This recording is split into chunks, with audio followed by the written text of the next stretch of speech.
Good morning and welcome to another Monday message. Today I want to talk about maintaining causes, and from the perspective that if we want to experience true deep understanding and management and therefore maintenance of our own health status, whether that's physical, emotional or spiritual, then sooner or later we will come across what we in homeopathy call the maintaining cause, or several maintaining causes. And this is a concept that comes up in my QTT work as well. And it may well be something or a group of somethings that many other practitioners will not ask you about. And that is something that you may have been taking for granted and just doing habitually for years. And you may be erroneously concluding that therefore it is not affecting you. And the beautiful thing about the way that I practice is that I am trained to leave no stone unturned, to consider what may be contributing to your energy being disrupted, being out of kilter. And this comes up, it actually came up recently with a couple of people, where there was great improvement and relief from symptoms for a while, and then gradually things came back again. And there was initially a kind of obviously a disappointment and a little bit of kind of blame coming up, saying that, you know, the treatment, the practice that had been sought out was therefore not successful, not doing what it was meant to do. And that led me to talk about this today, maintaining causes. So what do we mean by maintaining causes? It is literally that old metaphor of the leaky boat or the leaky bucket.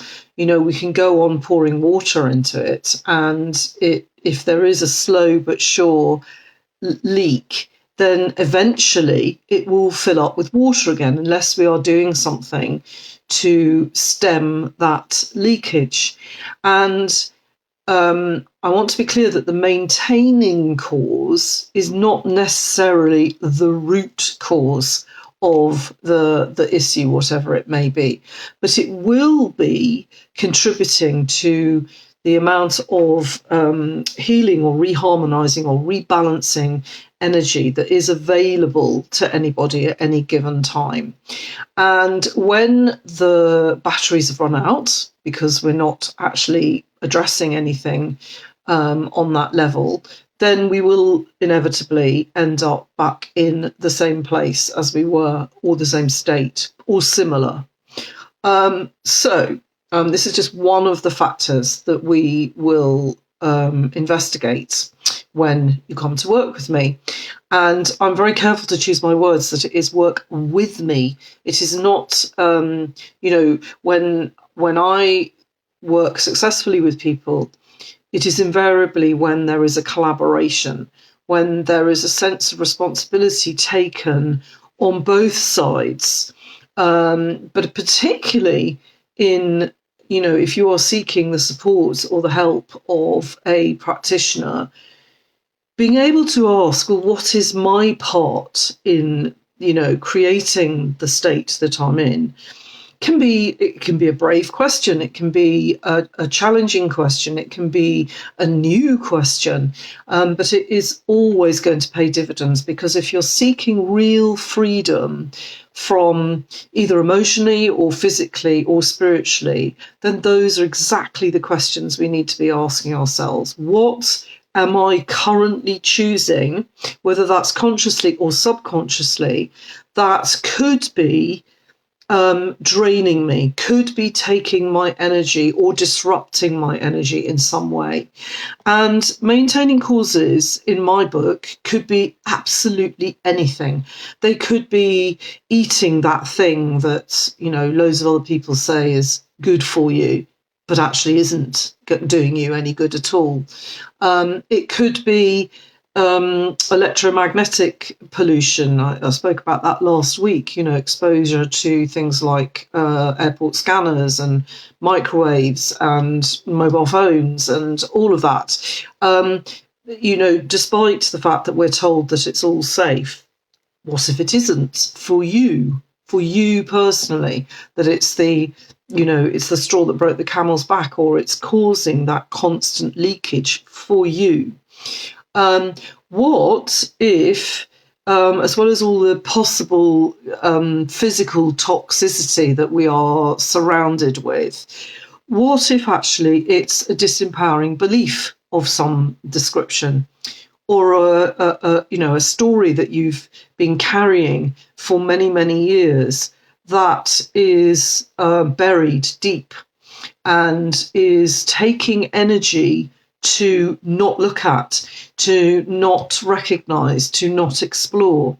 What if it's actually a current situation, not of your making, that could be triggering some kind of really big human response, emotion, that you may feel you have no outlet for, or that you shouldn't be feeling, or that you are powerless in the face of, and so your protective mechanism kicks in and you bury it. In my own case, I recognise that, when I do come across the hideous stories that are there for all to see regarding what's going on with Palestine, I am reminded of how deeply I feel about what's going on. And rather than pushing it down, I find it much more fruitful to actually allow myself the time and the space to just sit with that emotion. Because if I don't look at it, if I don't allow myself to feel it, if I don't recognise that it is a human response to something that is inhuman, then I am suppressing it, and it will take energy. It will take my energy to not look at that and not allow it to resolve. That can be a maintaining cause for that leakage of energy. It's mostly unwitting. We're not conscious of it, maybe. But part of my job as a practitioner is to leave no stone unturned, to look at every possible maintaining cause, whether that is fine for somebody else, but not fine for you. That is where the individuality comes in. And it's also where our personal responsibility comes in, because once we are conscious that this thing, whatever it is, may be contributing to our current state of health, then we can encourage it to come into the light. We can explore it. We can understand it. We can ask ourselves, am I unwittingly choosing this? Am I, by leaving it in the dark, by leaving it in the subconscious, am I choosing to maintain the state that I am currently in? And expecting any system of medicine, whether it be energetic or physical material, to come in and completely erase that would be like saying, can you just make me not human anymore? And that goes for physical toxicity too. We can withstand it. We can make ourselves stronger by doing all sorts of things, and by using things like remedies and all of that. And if we're then returning to all those maintaining causes without them transforming, then we will simply create that state again, 9 times out of 10. So my job as a practitioner, my part in the collaboration, is to ask you lots and lots of questions about everything that you're doing and everything that you're choosing, and to just allow yourself, allow us the exploration time to just consider, is it possible? Is it possible that one of these things, or several of them, may be taking your energy currently? And therefore, is it, we have to address that. We have to address the reason you are choosing that, in order to actually affect real deep transformational healing. So, as I said, that's come up a couple of times recently where, there were things that came into the practice room that had not been looked at ever before, had not been considered as possibly a draining of batteries. And in both cases, that's exactly what it was. And once that had been explored and made conscious, then, of course, different choices can be made. So that's part of what you're doing when you're choosing to collaborate with a practitioner such as myself, is you're being an intrepid explorer, basically.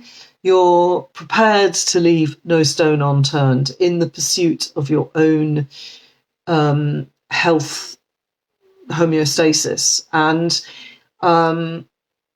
And also, once we do look at the things that affect us, that can knock us off balance, that can drain our energy, then, of course, we have the resources to be able to navigate those, to be able to either avoid them or to transform them so that they are no longer an issue for us.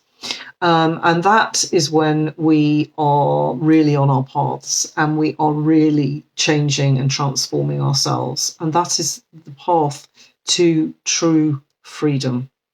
So that's what I wanted to just touch on today, is to just maybe ask if you can actually look at anything that you would like to see resolved or transformed in some way, whether that's physical, emotional, or spiritual. And first of all, just be really brutally honest with yourself and ask yourself, is it possible that something I am choosing could be maintaining this, could be actually contributing to the state that I am currently seeking to change? What's my part in it, basically? And is it actually possible that I could choose differently if I want a different result? And if this is resonating with you and you would like to chat further about it or explore it further, then please do book a free clarity call. The link is in the post with this video, or you can find it in my bio if you're looking at this on Instagram, or just pop to my website, www.rebecca-atkinson.com. And I would love to start that exploration process with you. Thank you so much. Have a beautiful week as ever. Take care.